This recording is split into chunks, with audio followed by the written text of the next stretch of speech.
जय हिंद साथियों, स्वागत है आप सभी का आपके अपने परिवार मैथ्स गुरु मनीष में।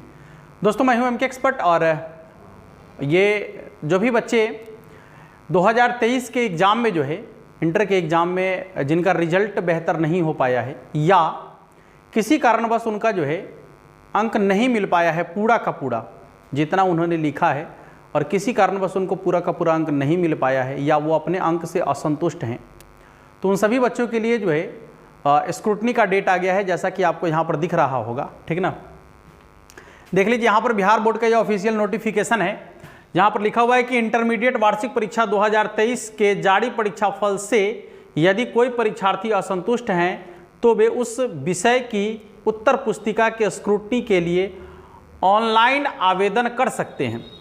स्क्रूटनी हेतु ऑनलाइन आवेदन समिति के वेबसाइट बिहार बोर्ड onlinebihar.gov.in पर दिनांक 29/3/2023 तक किया जा सकता है।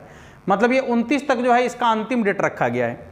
अच्छा, आपके मन में एक सवाल चल रहा होगा कि सर ये जो स्क्रूटनी का डेट है, ये जो स्क्रूटनी है ये क्या है, इसमें क्या होता है, बच्चों का अंक बढ़ता है या नहीं बढ़ता है या फिर घट भी जाता है। सबसे पहले तो आपको स्क्रूटनी समझने की जरूरत है कि स्क्रूटनी होता क्या है। थोड़ा सा आपको हम समझा देते हैं स्क्रूटनी के बारे में। देखिएगा, स्क्रूटनी जो होता है, देखिए यहां ध्यान से देखिएगा। मान लीजिए कि आप जो है 5 प्रश्न है, मान लीजिए कि पहला प्रश्न आपका है, ठीक है ना, मान लीजिए कि पहला प्रश्न आपका है, ओहो ये पहला प्रश्न है, दूसरा प्रश्न है, तीसरा प्रश्न है, चौथा प्रश्न है और ये 5वां प्रश्न है। मान लीजिए कि 5 प्रश्न है। पहला प्रश्न में आपको 4 अंक मिला, दूसरा प्रश्न में 3 अंक मिला, तीसरा में आपको मान लीजिए कि 2 अंक मिला, फिर इसमें 5 अंक मिला, फिर इसमें 7 अंक मिला। मान लीजिए ऐसा हम कह रहे हैं, ठीक है, ऐसा आपको जो है अंक मिला है। माने कॉपी चेक होने के बाद आपको टोटल अंक पहला प्रश्न में इतना मिला, दूसरा में ये मिला है, तीसरा में मिला, चौथा में मिला और 5वां में मिला। ठीक है ना। अब क्या हुआ कि जैसे जब ऐड किया जा रहा था इसको, तो 4 3 7 2 9 9 5 14 14 14 4 कितना हो जाए, 14 7 कितना हो जाएगा, 21। फिर से एक बार, 4 3 7 2 9 9 5 14 14 7 21। मान लीजिए कि ऐड करके ये 21 आया, लेकिन किसी गलती के वजह से उसको ऐड करके जो है, जब इसको ऐड किया, ठीक ना, तो बाय मिस्टेक जोड़ने में इसको गलती से वो जो है 15 जोड़ा। कितना जोड़ा? 15। लेकिन ऐड करने पर कितना आया है? 21 आया है। तो आपको अंक कितना मिला? 15। ठीक है ना, आपको कितना अंक मिला? 15 अंक मिला। तो आपके मार्कशीट पर भी 15 अंक दिख रहा है, लेकिन वाकई में आपका अंक कितना है? 21। वाकई में आपका अंक कितना है? 21। तो ऐसी स्थिति में जब आप स्क्रूटनी के लिए अप्लाई करेंगे तो आपके क्वेश्चन को दोबारा से चेक नहीं करेगा। ध्यान से रखिए, सुन लीजिए, दोबारा चेक नहीं करेगा क्वेश्चन को। ठीक है ना, आपको क्या करेगा कि जितना अंक दिया गया है उस अंक को एक बार टोटल ऐड करेगा। ठीक है ना, आपके अंक को एक बार टोटल ऐड करेगा।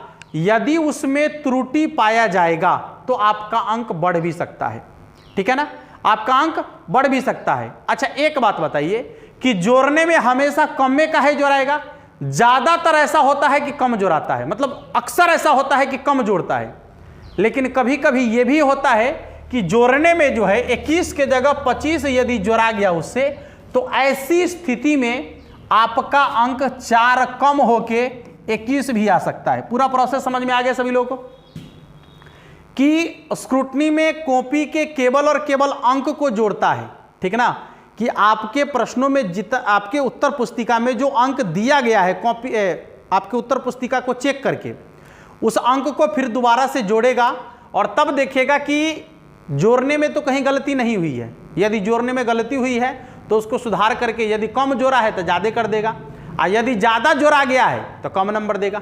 ठीक है ना, इसलिए हम आपको कह रहे हैं कि आपके हिसाब से यदि आपका मार्क्स में 15 से 20 अंक का हेरफेर है, गौर से समझेंगे, 15 से 20 अंक का हेरफेर है आपके हिसाब से, तो आप स्क्रूटनी के लिए अप्लाई कर सकते हैं बेहिचक। यदि आपके हिसाब से 3 से 5 अंक का जो है, मान लीजिए कि 3 से 5 अंक का अंतर है, तो आप अप्लाई ना करें। स्क्रूटनी के लिए आपको अप्लाई नहीं करना है, जिनका भी 15 से 20 अंक या उससे ज़्यादा अंकों का अंतर लग रहा है, ठीक है ना, उन्हीं बच्चों को स्क्रूटनी के लिए अप्लाई करना है, ठीक है ना। जिनको कि 3 से 5 अंक का हेरफेर है उन्हें स्क्रूटनी के लिए अप्लाई नहीं करना है। समझ में आ गया स्क्रूटनी क्या होता है, ठीक है। तो ध्यान रखिएगा कि अंक बढ़ भी सकता है, घट भी सकता है। स्क्रूटनी अप्लाई करने से पहले आपको यह बात दिमाग में रख लेना है, ये नहीं कि हमेशा बढ़ेगा ही, ठीक है ना। हाँ, जोड़ने में हमेशा, हाँ अक्सर ऐसा होता है कि कम जोड़ता है लोग, लेकिन कभी कभी ज़्यादा भी जोड़ा जाता है। तो ज़्यादा जोड़ने की स्थिति में आपका अंक जो है निश्चित रूप से कम सकता है। इतना बात समझ में आ गया सभी लोगों को है। चलिए, यदि इतना बात समझ गए होंगे तो हम आ जाते हैं अब फिर यहीं पर। देखिए अब क्या है, स्क्रूटनी में जो है अप्लाई करने का अंतिम डेट दिया गया है 29/3/2023 तक, यानी इसी महीने की 29 तारीख तक। देखिए स्क्रूटनी में अप्लाई है तो ऑनलाइन आवेदन करने की प्रक्रिया जो है ये यहां पर आपको दिख रहा होगा, ठीक है ना। ये आपको क्या करना है, स्टेप 1 स्टेप 2 स्टेप 1 स्टेप 2 करके जो है आपको बारी बारी से इसी स्टेप को फॉलो करना है। पहले वेबसाइट पर जाना है, ओपन करना है, फिर apply for scrutiny intermediate annual exam 2023 पर क्लिक करना है। या तो आप इस स्टेप को फॉलो कर लीजिएगा, या फिर अथवा में देखिए दूसरा स्टेप आपको यहां दिया गया है। वेबसाइट स्क्रूटनी पर जाना है, इसको ओपन करना है, फिर परीक्षार्थी अपने एडमिट कार्ड द्वारा लिखित रोल नंबर, रोल कोड एवं रजिस्ट्रेशन नंबर को अंकित कर रजिस्ट्रेशन करेंगे, ठीक ना। स्टेप 3 में रजिस्ट्रेशन करने के उपरांत स्क्रूटनी आवेदन संख्या प्रदर्शित होगा। आवेदक स्क्रूटनी आवेदन संख्या एवं रजिस्ट्रेशन नंबर के माध्यम से लॉगिन करेंगे। फिर परीक्षार्थी को जिस विषय में संख्या है उस विषय के सामने दिए गए अप्लाई बटन पर क्लिक करके अप्लाई करेंगे। तत्पश्चात आवेदक प्रति विषय निर्धारित शुल्क का आवेदन भुगतान करेंगे। यानी आपको इसके लिए पैसा भी जो है देना पड़ेगा। यदि आप स्क्रूटनी के लिए अप्लाई कर रहे हैं तो प्रत्येक सब्जेक्ट शायद 150 रुपया की 200 रुपया ऐसे कुछ लगता है, ठीक ना, पूरी जानकारी हमें नहीं है। तो जितना सब्जेक्ट के लिए आप अप्लाई करेंगे आपको उतना पैसा देना पड़ेगा, ठीक है ना।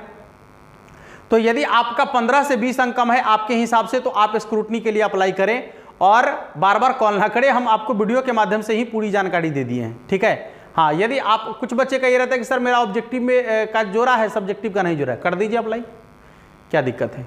हाँ, और यदि आपके हिसाब से ये लग रहा है कि हमारा 50 नंबर आना चाहिए था, दिया 48 नंबर, तो काहे ला कीजिएगा, भूलों से नहीं कीजिएगा, वो नंबरों कट सकता है, जान लीजिए, ठीक है ना। इसका पूरा ध्यान रखिएगा, ठीक है। चलें, इतना बात सबको समझ में आ गया। मिलते हैं फिर नेक्स्ट क्लास में, और तब तक के लिए आप सभी को जय हिंद।